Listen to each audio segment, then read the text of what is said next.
You know how sometimes a moment just happens. You don't plan it, you don't expect it, but suddenly there it is. The perfect combination of light, color and emotion.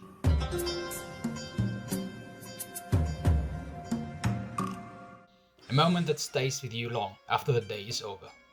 This video is about one of those moments. That afternoon in May, I went to Angkor Wat with a model to take some reference photos. We just had this idea. Beautiful traditional Khmer clothing, golden hour light, ancient stones. The kind of conditions every photographer dreams about. Before entering the temple, we stopped at a little costume store. The kind where the fabric hangs from wooden beams and the colors look even richer under the dusty sunlight. She tried on a few outfits and we finally picked one that flowed beautifully with the moment of the wind. I remember thinking, this is going to be a good day.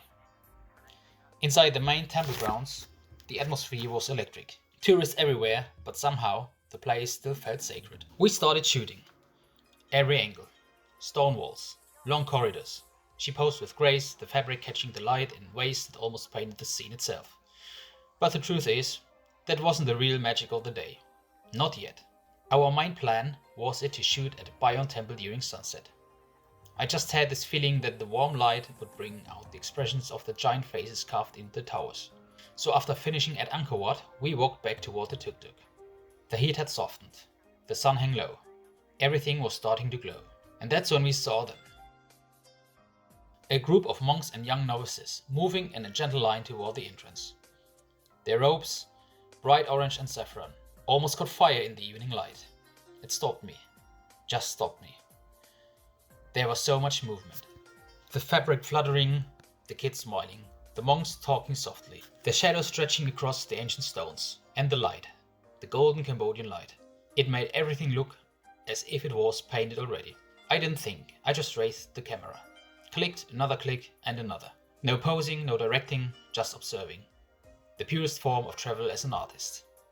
When I look at those photos now, I still feel it. The warmth, the atmosphere, the simplicity of the moment. Out of all the shots I took that day, one stood out immediately. The composition felt balanced but alive. Strong silhouettes, soft light, clear direction of movement, and just enough shadow to make the highlights glow. It was the kind of image that paints itself. When I got back to the studio, I knew exactly what I wanted to do with it. I prepared the canvas first. A warm apricot ground, somewhere between orange and peach. I chose that color intentionally. It mirrors the Cambodian light, and it supports the warmth of the monks' robes without becoming overwhelming. Then I started painting, with broad distinct brushstrokes, flat brushes, and minimal blending. I want movement, not photorealistic realism. I wanted the viewer to feel the moment, not just see it. 3 sessions, 5 hours each, 15 hours of getting lost in the flow. Brushstroke after brushstroke, layer after layer.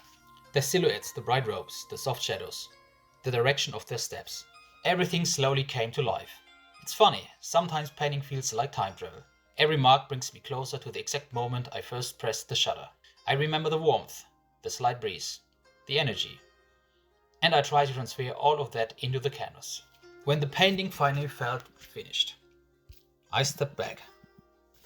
And there it was. The light, the movement, the simplicity, the humanity. Not a dramatic moment, not a post moment, just a real moment. A slice of Cambodian life, captured in the last minutes of daylight. To me, that's the soul of travel as an artist.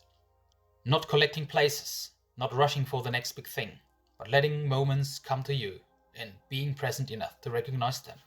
Everyone can experience a place, but not everyone really looks. And sometimes when you do, the world gives you something beautiful in return. Thank you for joining me on this little journey from a spontaneous moment in Angkor Wat to the finished painting in my studio. If you want to see more stories like this where travel and art meet, you're always welcome to come along.